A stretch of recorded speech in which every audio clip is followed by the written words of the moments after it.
Right, now they've got, I don't know if you're looking at the papers today, there are 3 people who decided not to let Valentine's go past without an acknowledgement.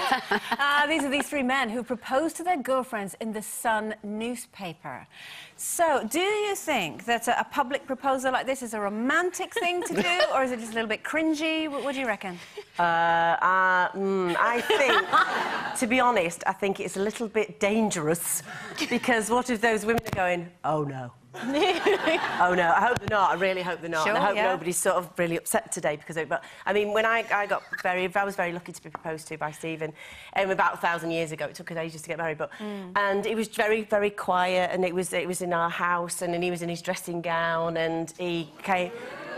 And he came down and he had this, and then he showed me this beautiful, my beautiful David Marshall ring, and I was just like, oh no, and then I went, do this properly. I thought, he's not going to get down on it, and he got down on one knee and he said, would you be my wife? And it was lovely, and it was just us, and then we went mad. In his dressing gown. Yeah, there was dressing gown, just his dressing gown. Yeah, so there was that. But he was just us, it was lovely, and then we rang with Mum and... Just his dressing gown. And that's really sweet, but these women, they are forced to say yes. They cannot possibly say no. They can say no, though. But are they going to... I'm talking from experience here. I had a public proposal, and had it not been public, I would have said no.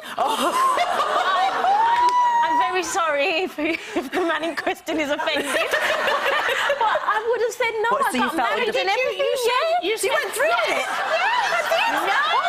All because he'd done it in front of the friends and family, and I was just like, oh God, I've got to say yes. Oh, yeah, no. okay. And you know, I was crying because I didn't want to say yes.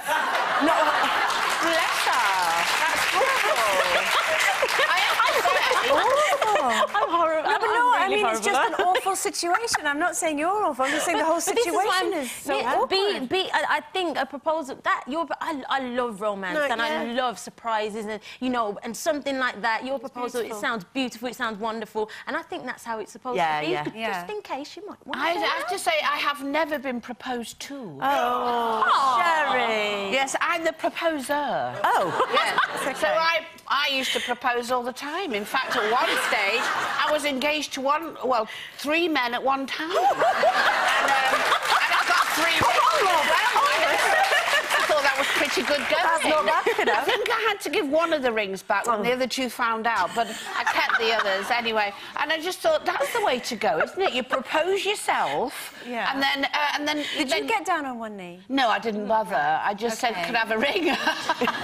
Do you fancy getting married? But the point is, I kept saying it, and that was 3 men, and I didn't take it seriously, that getting engaged means that you get married. Yeah. So I didn't take that on board. And then when I actually got married to my ex-husband, I actually said to him, here's the ring. I went and bought it the other day, so I'm wearing it now. So when we're getting married, that will be the 15th of May, and da-da-da-da-da. Can you be there? So he said, all right. And he turned up. You old romantic. You old romantic. But of course, getting it right is a really big deal in terms of, you know, how a gentleman proposes. And one woman who knows a thing or two about proposals is Tiffany Wright, as she and her friend Daisy Amodio own a proposal planning service, helping those who want to pop the question to their partner make it a really special event. They've even got their own TV show which follows them right the way through the proposal process. 1, 2, 3, open and down. Too messy. So... He's going down on one knee. Thanks for all this year. I know that I actually missed the moment, and like what I said to them, I think every girl will still deserve to have once at least in their life. That's basically the moment. Would you marry me?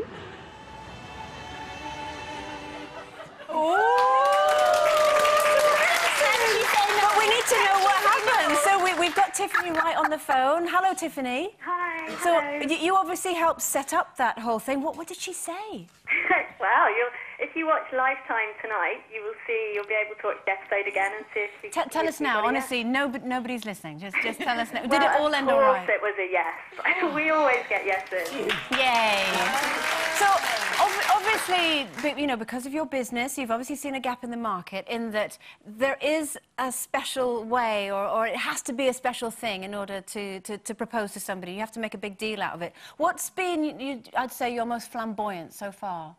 Oh, well, we did one for a guy who wanted to really spoil his girlfriend and treat her like a princess. So it involved a helicopter, a speedboat down the Thames, we had a Ferrari, we had presents of designer clothes and shoes, and then it was all ended up with a gospel choir flash mob. Oh, that was quite extravagant. And what would you say, I mean, apart... Oh, gosh, there's these really disappointed ladies today. Not even a Ferrari. What would you say would be the, sort of, I don't know, top 3 do's and don'ts for gentlemen thinking of doing it today? I would say always try and make your proposal as personalised as possible. So, you know, even if it's just making sure that you have her favourite bottle of wine, or if she loves, you know, a particular brand of clothing, try and involve that. Just make it as personalised as possible. I think get down on one knee, that's something we tell all of our men. It's very romantic and traditional, and it's what women expect. And I also think probably try and choose a place to propose that is important to the two of you. So don't kind of propose in a park that you've never been to before. Maybe propose somewhere, you know, the place that you first met, or somewhere where you have lots of special memories, just so that it's really personalised to the two of you and even more special. Do you know, that it just makes you go, oh, that is lovely. Tiffany, thank you so much for joining us today. And The Proposers, it's on Wednesdays, 9 p.m, but episode 1's repeated tonight at 8 p.m. on the Lifetime channel. Sherry, don't think that... I know, obviously, you're not expecting anything special happening on Valentine's Day. No. You know, you are a